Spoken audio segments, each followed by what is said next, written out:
When Life Gives You Lemons, April 25th, 2025, Smyrna, Tennessee, USA. When Principal Caden DeGraw was called to an emergency in Springview Elementary's cafeteria, he imagined the worst. He was sure he would find a student crushed by crates of milk cartons or an exploded wall where the ovens once stood. Instead, all he found was the very agitated lunch lady, Mercedes Carrizo. Principal DeGraw usually enjoyed his visits with Mercedes. She was funny and full of life. Unlike the school's teachers, she seemed to appreciate him. When she wanted a new rule for the cafeteria or more student helpers, the principal always saw things her way. She owed a good part of her persuasive powers to her pretty face and flirty smile. "Mr. DeGraw, I don't know what to do," Mercedes cried while clasping her cheeks with both hands. "Is someone hurt?" Principal DeGraw asked as he looked toward the closed door that led to the kitchen. "No." "Anything broken?" "No." The principal sighed in relief. "Then I'm sure things can't be that bad. What's the problem?" "Follow me." Mercedes walked with him into the kitchen, where cardboard boxes were stacked into the aisles dividing counter space from stoves and refrigerators. "There's no room in here, and there's more boxes on the loading dock." "Where did they come from? What's inside?" "Lemons." Mr. DeGraw stared at the white boxes the size of laundry baskets. A lemon logo was printed on the sides of each one. "A truck driver brought them," Mercedes continued. "He said they were for the school. I told him there was a mix-up. We wouldn't need this many lemons in 10 years. But he wouldn't listen. He said he had to leave the lemons or take them to the dump. I hate to hear of anything going to waste like that, so he started unloading, and unloading, and unloading." "How many boxes are there?" Mercedes raised her worried hands to her cheeks again. "I'm afraid to count, and there's no room to cook, and they're going to sit here until they rot. Oh, what can we do?" She looked helplessly into the principal's eyes. "We'll figure it out," the principal replied, putting a comforting arm around Mercedes's shoulder. "It could be a lot worse. At least the boxes haven't fallen on anyone. Let's count and find out how many we're dealing with." As he counted with Mercedes, Mr. DeGraw tried to think of a solution to the lemon problem.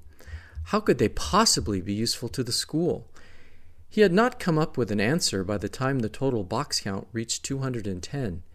He and Mercedes were out on the kitchen's loading dock by that point. "That's a lot of lemons," Mr. DeGraw said while shaking his head. Then he twitched as if he had made his mind up about something. "You know what? I'm tired of solving all the problems around here. It's about time the teachers showed initiative. We've got 21 classrooms. If we divide up the lemons equally, each class gets 10 boxes. That's perfect. We'll let the teachers figure it out." There was no time to write up a memo about the plan because Mercedes needed space in the kitchen immediately. The principal got on the school's public address system and made an impromptu general announcement. "This is Mr. DeGraw with an exciting opportunity for every classroom. Someone donated boxes of fruit to the school, and we're going to divide them up equally. Each class gets 10 boxes. I'm going to let the teachers decide how to creatively use them for an educational purpose. If you've got older kids capable of carrying boxes, maybe the 4th, 5th, and 6th graders, send them to the cafeteria. For the classes with younger students, the janitor and I will deliver your boxes." The announcement sent the school into a frenzy for the next 2 hours. Older kids swarmed the cafeteria where Mercedes shouted commands about how to lift boxes from stacks and where to drag them. Mr. DeGraw and a disgruntled janitor made 20 trips each dumping lemon boxes into lower grade classrooms using moving dollies. At first, teachers were interested and welcoming of the deliveries. Then they discovered the fruit they were promised consisted entirely of lemons. "What am I supposed to do with these?" one first grade teacher asked the principal. "Can I swap them for apples?" "Nope, all we've got is lemons." "Why? They aren't very practical. No one wants to suck on a lemon." "I know, but think outside the box. I'm sure you'll come up with something. In Mrs. Wu's 5th grade class, students returned from the cafeteria winded from dragging lemon boxes down the hallway. They left the boxes just inside their classroom's doorway. "These are all filled with lemons," Mrs. Wu said in exasperation. "You need to take them back and get other kinds of fruit." "That's all there is. All the boxes are the same," one tired student explained.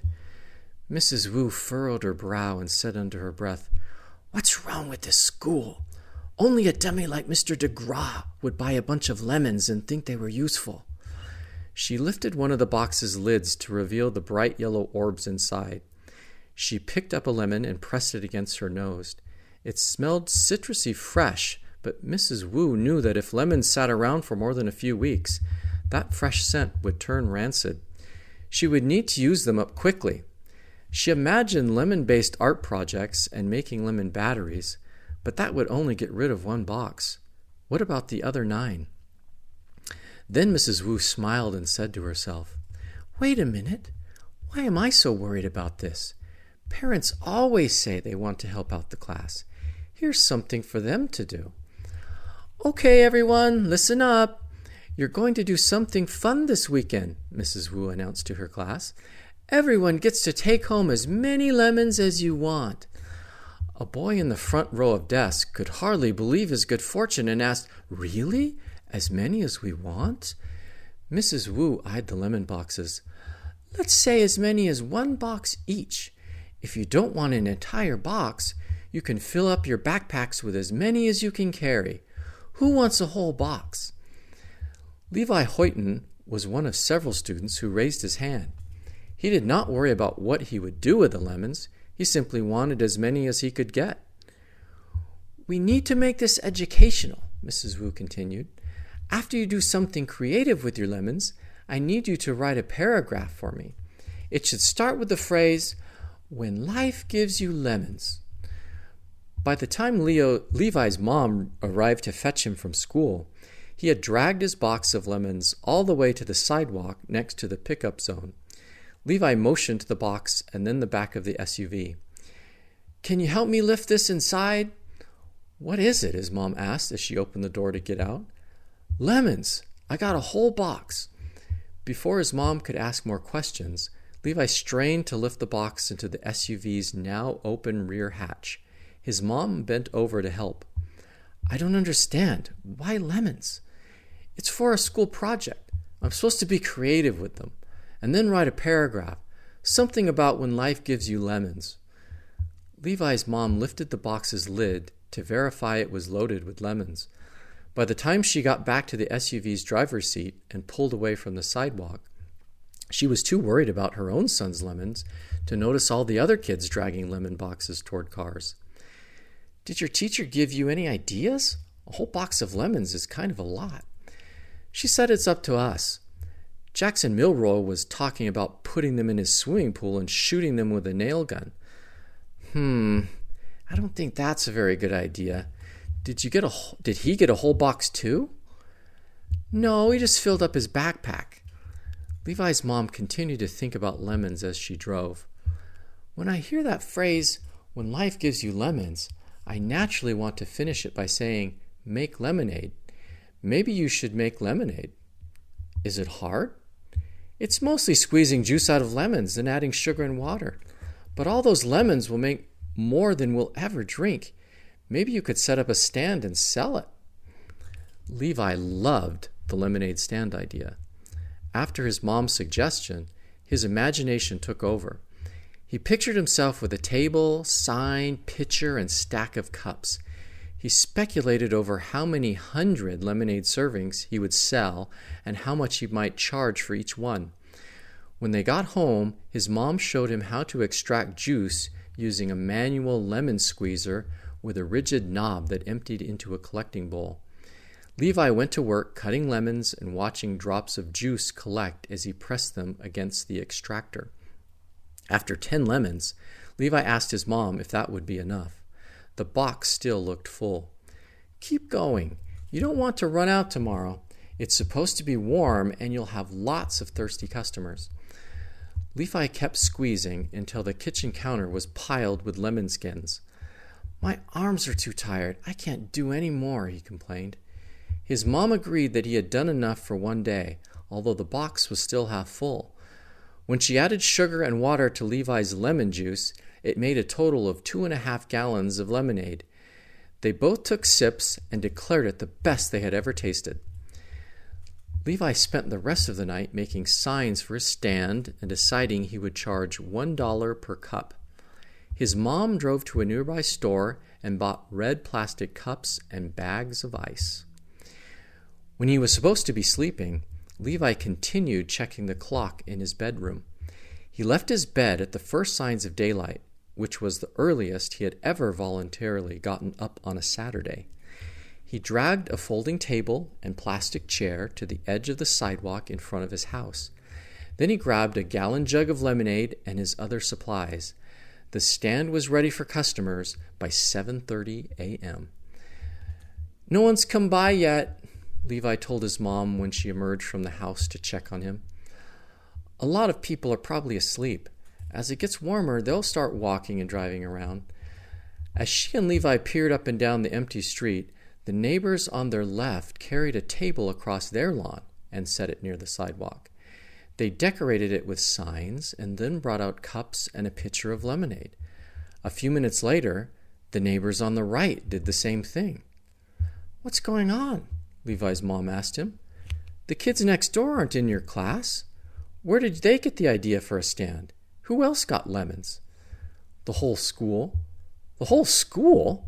All 500 kids?" By the end of Friday classes, every teacher at Springview Elementary had reached the same conclusion: send the lemons home with their students. And when confronted with a pile of lemons, most parents pushed their kids toward making lemonade. By mid-morning on Saturday, the neighborhoods served by the school had the highest concentration of lemonade stands per square mile in the history of the United States. Anyone unaffiliated with the school who walked or drove through one of its neighborhoods wondered if they were on a set for a lemonade-themed commercial. With so many lemonade choices and comparatively few customers, competition was fierce. Prices dropped quickly. Levi changed his sign to read 50 cents, then a quarter, and then free. Even when it was free, no one but his dad seemed to want a cup. The undrunk lemonade warmed up in the sun, and the ice melted. Around noon, Levi's mom arrived with a sandwich and sympathetically sat next to him. "This was a bad idea. I hate lemonade now," Levi said in a bored, deflated voice. "It wasn't a bad idea. The timing was just off. But wait a little longer. I have a feeling you've got a big sale on the way." Levi's mom left the pep talk and called her parents. She explained that they needed to drive over and buy some lemonade. They left immediately and picked their way through a bewildering gauntlet of lemonade stands. They found Levi slumped in his chair and looking distraught. "How much for a cup?" his grandpa asked. "You can have it for free." Grandpa and Grandma tasted the lemonade before Grandpa said, "That's the best tasting stuff I've ever had. Were the lemons freshly squeezed?" "Yes, I did it myself." "I see you've got almost a gallon left in that jug. How about I buy the rest from you? Would $20 be enough?" "Sure. Do you want a jug too, Grandma? I've got another one." "I think we'll stick with just one for now." Throughout the lemonade-rich neighborhoods, most sales were to relatives. A lot of lemonade got dumped down sinks or pushed to the back of refrigerators. The Springview students may not have been able to articulate the principle of supply and demand, but they had a real-world example of how it worked. When Levi wrote his paragraph for Mrs. Wu, he started this way: "When life gives you lemons, you better hope everyone else doesn't get them too. If you make lemonade, you should have your grandpa come over." Thanks for listening. If you enjoyed this story, you can find others like it at the website 500ironicstories.com or search for 500 Ironic Stories on YouTube or your favorite podcast platform. Remember to like and subscribe.